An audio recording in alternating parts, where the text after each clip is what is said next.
Our gospel reading today comes from the gospel according to Matthew, chapter 13 and verses 24 to 30, 36 to 40, and 43. The gospel according to Matthew, chapter 13, beginning at verse 24. Listen to what the Spirit might speak into your life today in this reading from Matthew. Jesus put before them a parable.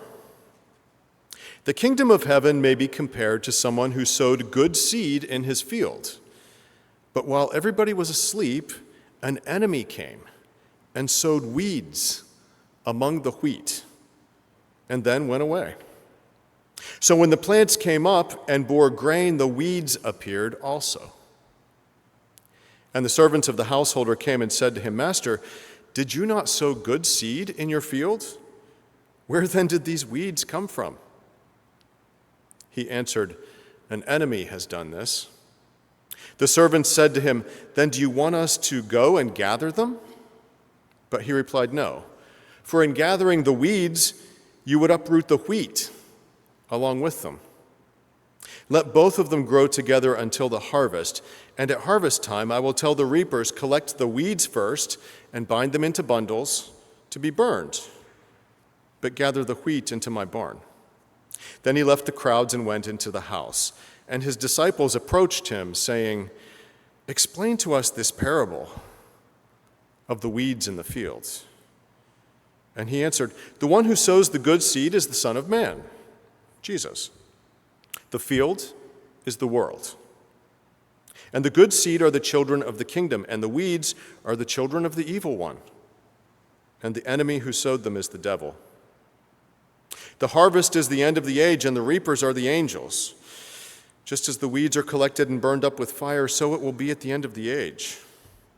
Then the righteous will shine like the sun in the kingdom of their Father. Let anyone with ears listen." This is the word of the Lord. Thanks be to God. Well, I'm glad he said at the end of that, "Let anyone with ears listen," because that clarifies everything. That just makes it all make sense. Let anyone with ears listen.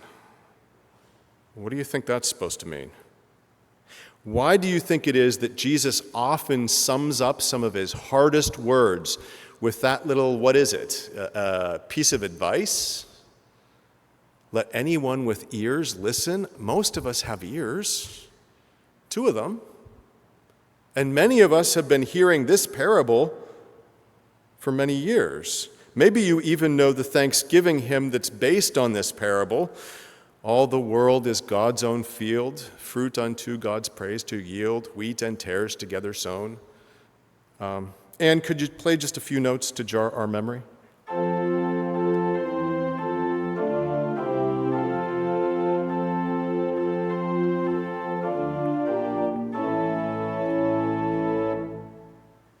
When I preached this text the last time it was assigned to us 3 years ago, we actually sang that hymn in the summertime. It's not that I fail to grasp the concept. This world is pretty clearly a mixed bag where the good and the bad are all tangled up together in the same field. Sometimes the good even springs from the bad, and vice versa.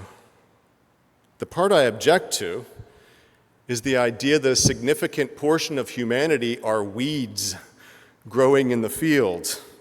We'll explore that idea in a moment. And yet, perhaps you do, and I certainly do, recognize the weeds in my own life. Things that aren't adding anything and that are maybe subtracting from the good. Growing right alongside everything that's supposed to be there, all the beautiful stuff, all the good stuff, all the fruitful stuff. At times, the weeds even choke out the good in my own life. And like the impatient servants in the parable, you and I think we can just go in and fix it. Self-improvement, do better, be better. Pull the weeds, get busy, make it all okay. But that's not always how it works, is it? Because sometimes the bad and the good are so tangled up that you can't separate them. In this beautifully imperfect world, everything that is good is all mixed up with everything that's bad. And there's no separating it without trammeling and sometimes uprooting some good stuff along with the bad stuff. Leave that job to God. Leave that job for another time. Let it grow, let it be. Let go of things that were not meant for you. Not today. I told you last year about my failed backpacking trip when I tried to do the Standing Stone Trail, which is 89 miles long and crosses mountainous terrain in central Pennsylvania. I told you how I gave up after 25, maybe 30 miles due to a drought. There was just no water anywhere. This summer, my tender ego felt the need to redeem itself by doing another long trek, this time on the 70-mile-long Laurel Highlands hiking trail, which you may know, which is slightly less strenuous and goes from Johnstown to Ohiopyle. I just did that the week before last. And this time, it was a success. It actually worked. I took it nice and slow, 70 miles in 1 week. My longest day was 17 miles. My shortest was 6. And not only was there enough water, I was drenched right down to my toes for half the week. But a fun thing about the Laurel Highlands Trail, and you've probably done sections of it if you've ever hiked around here, a fun thing about it is that you get a mile marker with every mile you pass. And they tell you how many miles you have left to go. They're just these tiny little concrete obelisks that have the number of miles on them. Most folks start at mile marker 0 down in the south in Ohiopyle, and they work their way north to mile marker 70. I did the opposite, making my hike a countdown from 70 to 0. And even through rain and the hottest recorded day in human history on our planet, or at least recorded history, even despite all that, the trail took on a hypnotic quality. If you've ever taken a long walk, you know this feeling, how it begins to sort of lull you and hypnotize you. You wake up early, you hit the trail, you walk, you walk, you walk. All your work that day is to walk. It's the only thing you do for a whole week. You walk. You make camp, you sleep, you repeat. Walk, walk, walk. Sure, it entails some mud and some bugs and some climbing and some downhill and some boring stretches. And all too rarely it's rewarded with a great view out over the world, though those are rare. You cross a few roads, and there are some historic sites like an old cemetery and a portion of the General Forbes Road that he hacked into the wilderness in 1758. Those are nice. But the blisters and the chafing are serious. And mostly it's just trees, what they call a tree tunnel. But that's the beauty of it. You walk alone with your thoughts, and there is not a thing in this world to distract you from those thoughts, except the trees. Nothing. You have to live with your thoughts. You have to walk with them. Your fears, your inner voice. I saw very few people along that trail, and so sometimes I made like Tevye in that old movie, The Fiddler on the Roof. If you haven't seen it, please see it. It's required watching. Tevye is the hero of The Fiddler on the Roof, and he's always talking out loud to God as he walks along. And so I thought, there's nobody here. I could talk out loud. Nobody's going to hear me. It did embarrass me a few times. I talked. Sometimes I sang. And when you're hiking and just thinking out loud and praying, your body participates in the conversation, and your prayer becomes a physical thing. And each time you cover a mile, you get a nice little obelisk, a little mile marker to tell you how far you've gone and how many miles you have left until you get to be done with this whole venture. The first 2 days feel like torture. They're really painful. By day 3, you get into the trance of it, the groove of just walking and trees, walking and trees. Walk, sleep, repeat, walk, sleep, repeat. You know, a secret advantage of starting at mile 70 and working your way to mile 0 southward is that you never have to do any math. Because you arrive at mile marker 52, for example, and you think to yourself, oh, I have 52 miles to go. If you were going the other way and you arrived at mile marker 52, you'd have to think, okay, 70 minus 52. How many miles do I have left? And I was out there in the forest to ponder the age of the universe and the meaning of life and the cosmic purpose of mosquitoes. I was not out there to do hard things like math. By the second day, however, I began to notice something ominous in the forest. And everybody online warns you about Dogman. It was not Dogman. Dogman's a werewolf that they say walks this trail. It was something else entirely. It was miles upon miles of dead trees. Dead or dying trees. Now, you know, I am a lover of trees. There are few things I love more than trees. And not only did these dead trees cast a cloud over the whole hike, all 70 miles of it, and over the beauty and the majesty of my time in the forest, but it also made me a little nervous. Walking under dead trees? That's dangerous. They drop their branches, they kill people. The whole length of my second day on the trail, I could not stop fuming and worrying about all the dead trees. And it wasn't just one kind of tree. It wasn't like oak wilt, just oak trees. No, it was oaks and maples and beeches. The dead trees and the live ones were all mixed together like the wheat and the weeds in the parable that we just read. And I became obsessed, preoccupied. What is killing our trees? What is happening to our forests? How am I going to live without woods to walk in? How are we going to breathe without trees? It reached a fever pitch, and it threatened to ruin my hike. It really did. I asked a forest ranger about it, and he said, I hadn't noticed. And because I was walking through game lands, I asked 2 guys from the Game Commission in their big black pickup truck about the trees, and they said, I hadn't noticed. I even happened across the guy, the forest guru, who wrote the one and only guidebook for this trail. And I asked him about it, and you know what he said. I hadn't noticed. But this is the beauty of walking prayer.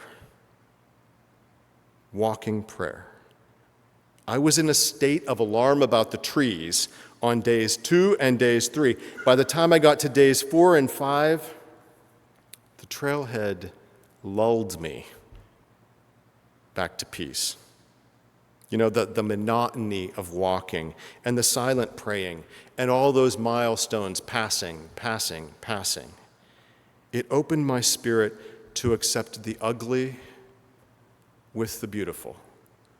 Because in this life, we are never going to separate them perfectly, are we? The dead with the living, the scary with the inspiring. And I think honestly that a wisdom came to me from outside of me and said this: is there anything you can do right now about these dead trees? Right now? The answer was no. Is it helping you or these trees to worry about them right now? The answer again was no. Is it hurting you to worry about these things that you can't do anything about right now? Yeah, definitely. It's ruining my week of prayer on the Laurel Highlands Trail. It's ruining everything. Are there people whose job it is to worry about these trees? That one's a bit of a stretch, but yes,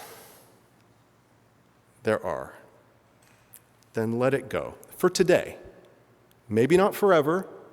Maybe this will be your problem someday. Maybe when you get home you can write letters and demand answers.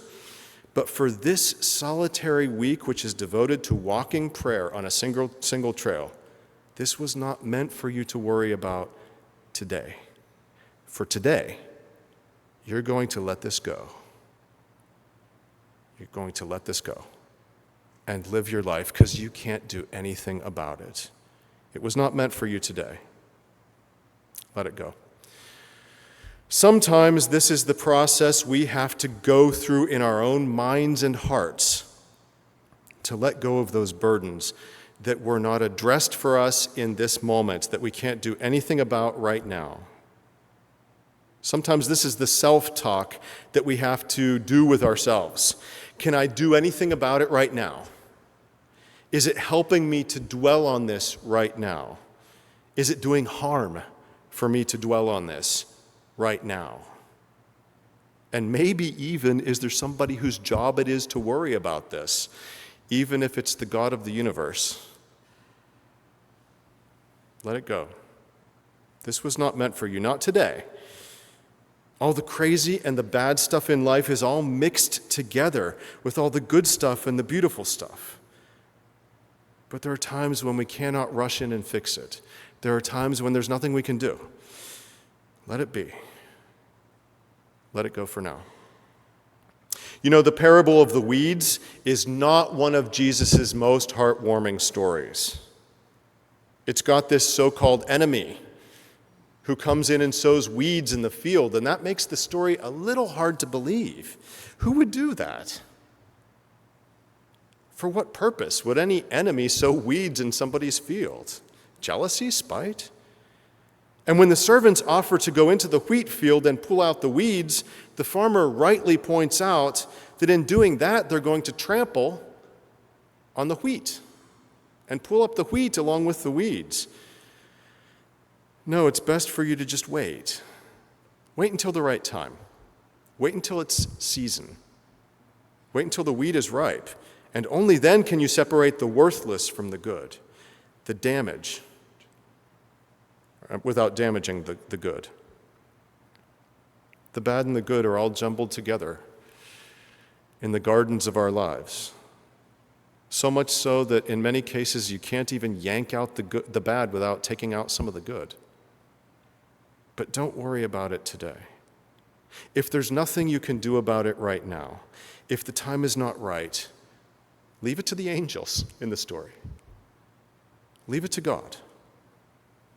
Let it go, for this is a worry that is not meant for you in this moment.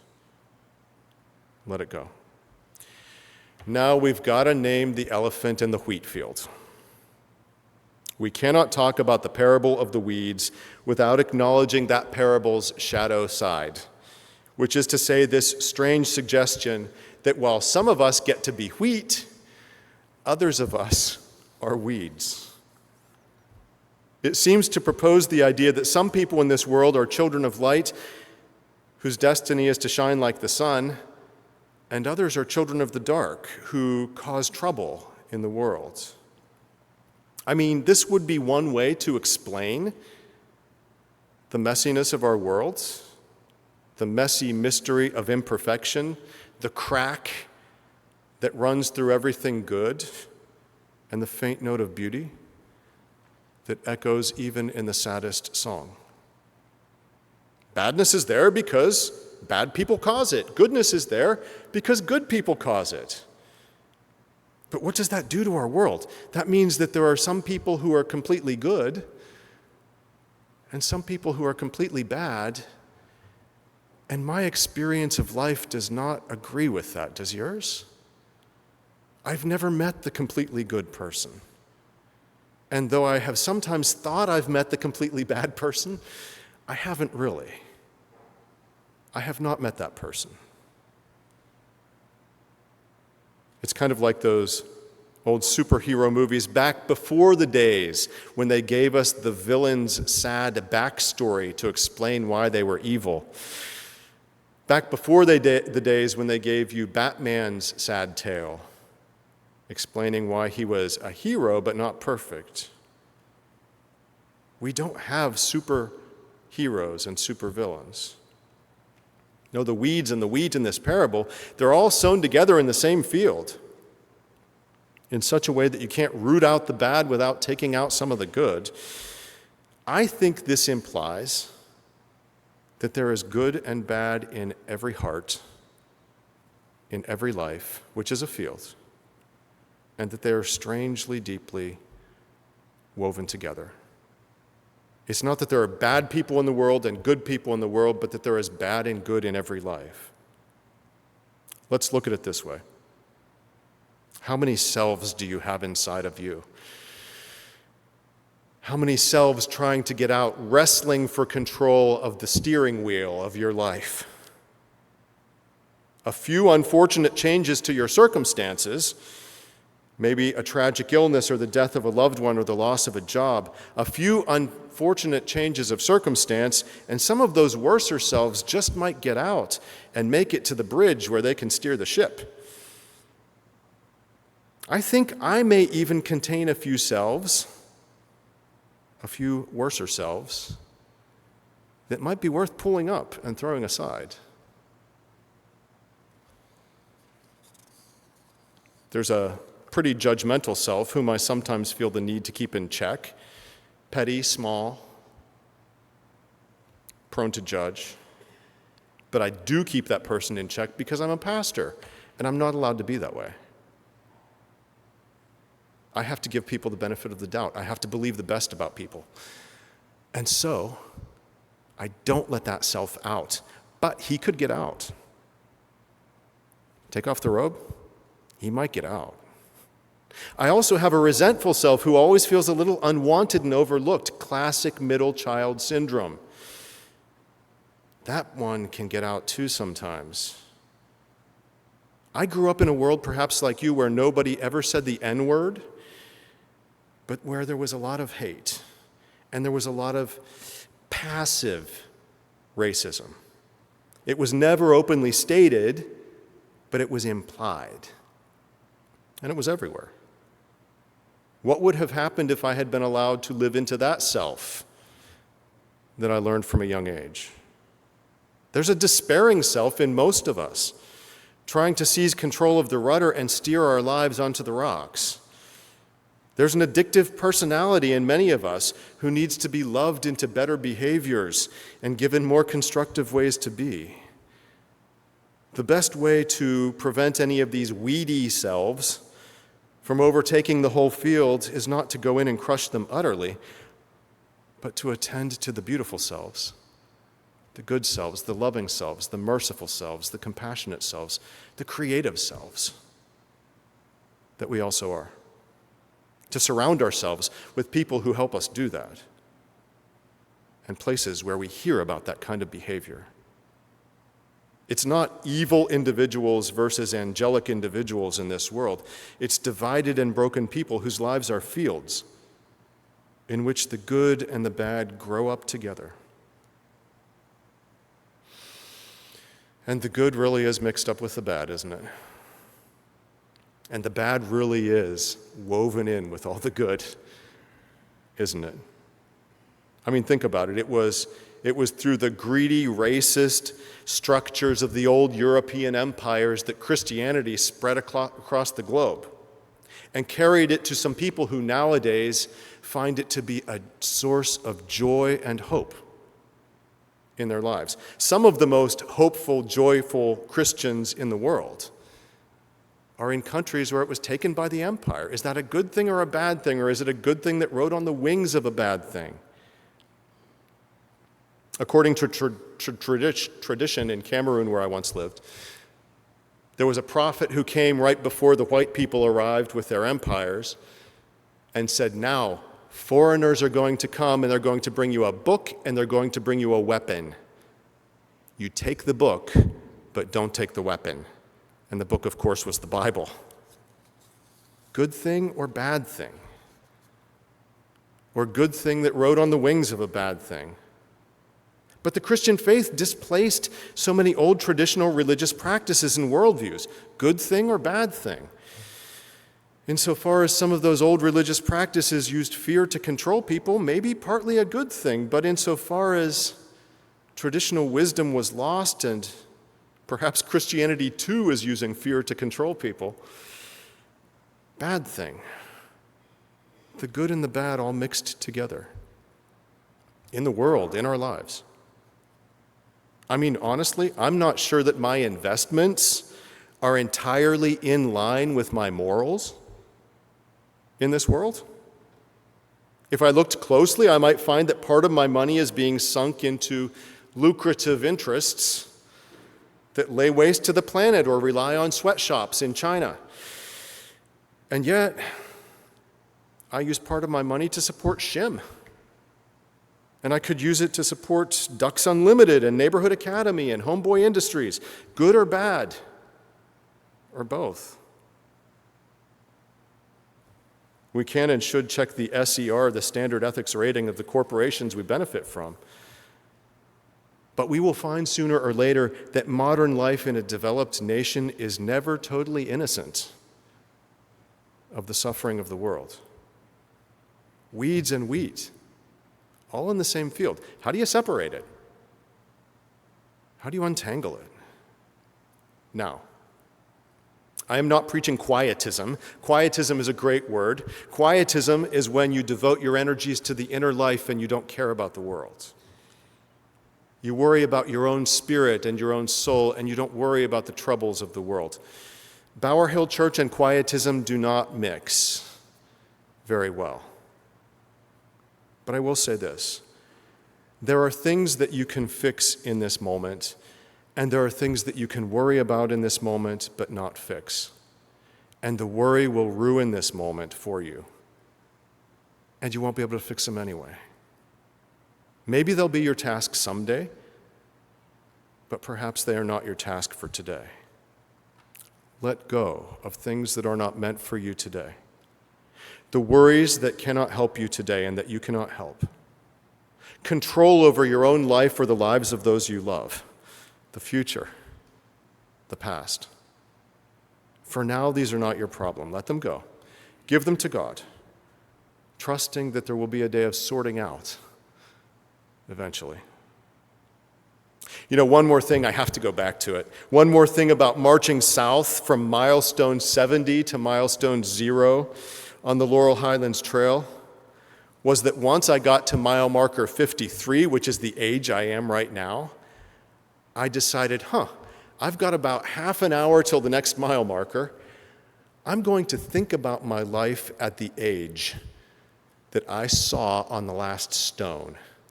It got really interesting around 49, 48, 47. I'm going to spend half an hour thinking about the events, things going on in my spirit and in the world when I was 32 until I get to mile marker 31. I had that's to say about half an hour, to think about the journey of years that I'd made in one particular year. You know, the Bower Hill years carried me all the way down to 40. It was a meaningful practice until I got to about mile marker 4, where I couldn't remember much after that point. Plus, I was just in such a hurry to be done by then, I wasn't praying. But the remembering was a beautiful thing. It was prayer. Because in looking back over those years, there was so much in those years that was so urgent. I wanted it so bad, and I tried to force it sometimes. But it wasn't time yet. It wasn't time. It was something I couldn't fix or something I couldn't have. Something that was beyond me. I was asking for something outside of its time. So much suffering I could have spared myself if I just asked myself the same questions that those dead trees asked of me in the forest. Is there anything you can do about this today? Is it helping you to worry about this today? Is it helping the cause that you're worrying about today? Okay, maybe it wasn't meant for you today, maybe tomorrow, but let it go. Save it for another time. And so, in this crazy world where all that is beautiful and good is all planted in and mixed up with all that is broken and awful, where the wheat and the weeds are inseparable for now, What if we just loved our lives today? In the beauty as in the ugliness, in the pain as in the goodness. In the whole bag, what if we just loved our lives today? Are you wasting energy and joy reaching for things that are not yours today? Things that are not meant for this day. Live your life. Live it faithfully with as much joy and as much gratitude as you can muster. Love your life. Don't reach for those things that aren't meant for you right now. The control, the power, the force, complete freedom, complete independence, the past. You can't have those things today. But many good things are within your reach.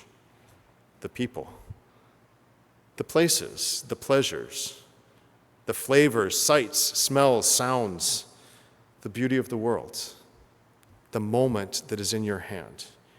These are yours right now. Let anyone with ears listen. Amen.